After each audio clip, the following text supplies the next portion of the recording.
Slimehouse TV, myself the O'Kane, and welcome to a brand new episode of All Figured Out. As always, this show is sponsored by Nima Studios. That's nimastudios.com. They're the guys that provide us all the toys for this show. They sent us a big crate recently and it had loads of stuff in. It had the Monstars Creepshow crate creature in. That's such a tongue twister. It had all the Super7 They Live and Break In and all that kind of stuff. I've still got some stuff to look at after I do this episode, but today we're going to be looking at these that they sent us. The latest and final, I believe, wave of As Seen on TV, Masters of the Universe, and they didn't send us the whole wave this time. They had like a limited amount of stock, so they do have some for sale in their store. You can get the full wave from them in their store, but we're going to be looking at 4 of the top ones today. First of all, we've got this guy, Orko. Who remembers the Masters of the Universe TV show? If you're watching this, you're probably like really into the show, the old Filmation TV show. You watched it religiously, you know all the stuff. If you're not too familiar with it, he was like a little wizard, and you never saw his face. It's just blacked out with his 2 yellow eyes like a little Jawa, and he floats around. So this figure is not actually too dissimilar to the original. As always, what I'm going to do is treat this a bit like an old versus new, old comparison to new episode. So we've got the old Orko and we've got the new one. The new one just looks way more like it did in the TV show. It's them subtle little differences. As a designer, because I'm a designer, whenever I get to do something complex and can do lots of shading and scratchy stuff and colours and muscles and veins and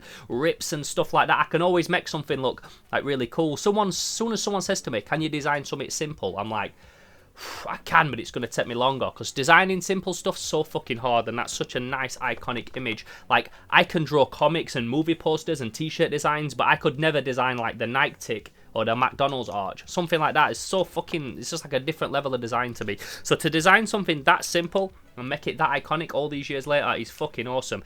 And this figure, although this is the old one and this is the new one, they are very similar. There's just a few subtle differences. The new one is a bit shorter. He's got his hat comes a bit lower. It bends more like in a little upside down V shape, a bit like the McDonald's arch. And it comes with some magic. He also has a little staff, and then it comes with a little black flower. I don't know what that black flower is, but I know what it doesn't come with. It's one of these. So the old Orko, you put this inside him. These were big back then as well, in the 80s and the 90s, maybe even all the way back to the 70s, and you pull that and it spins. But that's dangerous. You used to pull that and then stab your sister with it. It's like a little mini drill.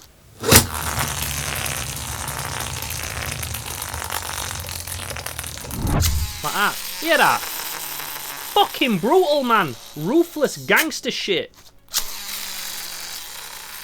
So I can fully understand why that wouldn't be cool with today's trading standards, health and safety and shit and kids, because you pull that and then stick it in your little sister's eye or your little brother's eye or your older brother if you was harder than your older brother or sister, which is very rare in the sibling hierarchy. But yeah, man, that's fucking brutal. So this one doesn't come with it. Does it do anything? I think it's got a pull and go function. There's a pull and go function. Oh yeah, push on a smooth surface to race into action, much more safer. But I really love this figure, and Orko is such a fucking iconic image. It's the kind of image that, so check this, my friend Respect BA tells me that like you can always know when something's iconic if you can make it out of a few pixels. If you get a yellow pixel with an orange pixel, blue bit of yellow, you know it's Bart Simpson just from a few pixels. And something like Orko, you can make him out of like 10 pixels and you just know that it's him. The breakdown of him and how simple he is, he's fucking awesome. So Orko is bad boy. So I'll get some nice close-ups comparing the two. Not going to open it because I don't open these. I opened them before on this show and I've tried to cut them with a razor, and I just wish that I'd not. I just like to keep them in the package. So the next guy is one of my favourite Motu characters of all time, without doubt. This guy, Trapjaw. Trapjaw's fucking ghetto. Check that. So he's got this jaw, but if you look into like the lore and the history of He-Man, you can see that he didn't always have a robotic arm and they didn't always have that jaw. He's like a cyborg, and I love cyborgs. So let's compare him to the old one. The old one has a few differences. So the old guy's belt is a lot more detailed. It's got a fucking 6 skull and crossbones, which this one hasn't got. What I should also mention is what I mentioned when I reviewed these toys before, is that these are to look like they did when they appeared in the TV show, because they're the As Seen on TV series. So this Trapjaw, the old one, look, he does look a bit more mean, but this As Seen on TV version is a little bit more hench. He is a bit more hench. He looks like he'd do a bit more damage. But the old one's got some nice detail on his arm, which the new one doesn't have. His belt is a lot more simple. His legs aren't too dissimilar apart from the colours, and his face is just a little bit more elongated, and he's got a bit more of a stronger jaw. So for someone called Trapjaw, I can understand why that was a thing. Does this one come with different attachments for his arm? Yes, he does. He's got a pink arm this time, like the cartoon. This one has a black arm. And the old one does come with some accessories. So he's got some in here. He has a claw. He has a gun. There's a gun somewhere. There we go. He has a little gun. I've got the hook somewhere. Being a collector all these years, you acquire stuff. Like this was just from one haul. That's just like loads of random Masters of the Universe pieces in there. So somewhere in there is a hook. There's also a sword for the next figure that we're going to look at. We've got, next up is this guy. Who remembers when we reviewed Laughing Prince Adam? I reviewed the Masters of the Universe Super 7 Classics, whatever it was, Laughing Prince Adam figure. And this one is far from laughing. Check that face. Super fucking serious, man. It's funny because like He-Man nowadays is seen as like a bit of a fun thing. It's funny, but like back in the day, there was some He-Man shit where he was like a serious dude, man. He was a serious guy, and look at that. He's got the fucking serious grimace right there. That's such a classic image of the He-Man face as well. So let's bring this one across.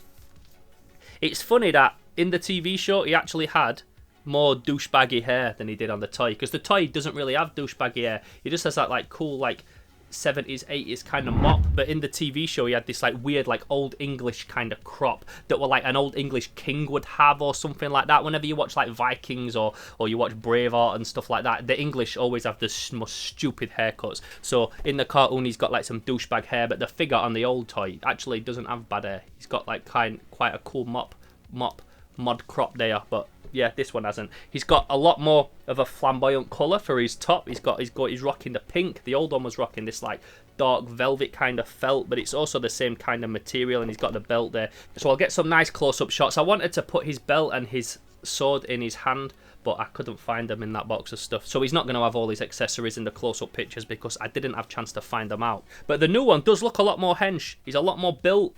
Even though it's pretty impossible to be more built than He-Man in that figure, this one just looks a bit more of a unit. He stands a bit more proud, and he's got a serious face. The old figure's got a bit more of a heroic grimace, I suppose, and this one's got a bit more of a serious face. So we'll get some nice shots of them together, again, close up. So lastly, we've got one of, in my opinion, is the coolest Masters of the Universe characters, and it's this guy, Merman. Originally, he was going to be called Seaman, I heard. I don't know if that's true or if it's just a daft joke or whatever, but I'm glad they went with Merman for obvious reasons. And he looks cool as fuck. He's by far, out of all these figures that we've reviewed of these As Seen on TV series over the time that I've been doing them, he's by far the coolest, and he's hench. Let's look at him next to his original guy. So originally this toy has a sword, but in the series he has more of like a spear kind of thing. Oh no, he has his sword, but he has a spear as well. So he comes with a spear. The original one doesn't. This is a lot more in keeping with the colours of the TV show, and the sculpt on the face is fucking awesome. Even though to me the original Merman has such an iconic face, I can't help but think that one is fucking awesome. His armour looks cool. Overall, he's just a dope figure. And I like how different they are. It's a shame sometimes when they're so similar that it's like literally just feels like a bit of a revamp. These are very different, but both very cool. And I can't even decide which one I like out of these the most, because I love this character. I love this Merman. I even love the Stinkor repaint that's literally just a repaint and repurposed armour. I still always love this figure of Merman, but that is fucking awesome. So we'll get some nice close-up shots of them together as well. So just a little recap of what we've had on the show today, starting from the top. We've got Orko, little Eternia wizard. My guy floats around, very funny, and I enjoy drawing him. There's some really nice old subway art as well, like spray painted onto trains and stuff of Orko. He's always been a nice image that you can blast up real quick, and it's, like I said, it's such an iconic picture and his look, and it's a nice simple design. Orko's fucking awesome. Hold tight man like Orko. This is a really cool figure. Then we've got Trapjaw. Again, out of all these, it's between Trapjaw and Merman that are my favourites, but it might even be Trapjaw, you know. Trapjaw is one of my personal favourite Motu characters, and out of these figures, he's one of the coolest designs. It's just a shame that in the cartoon they didn't draw him with the skull and crossbones on his belt and the robot second arm, because that would have been pretty cool as well. But he's fucking awesome. Then we've got Prince Adam. Not gonna lie, he's probably the most douchebag looking figure out of all of these, but that's how he looked in the TV show, and that's how it is, and people wanted a toy of him, so we got one.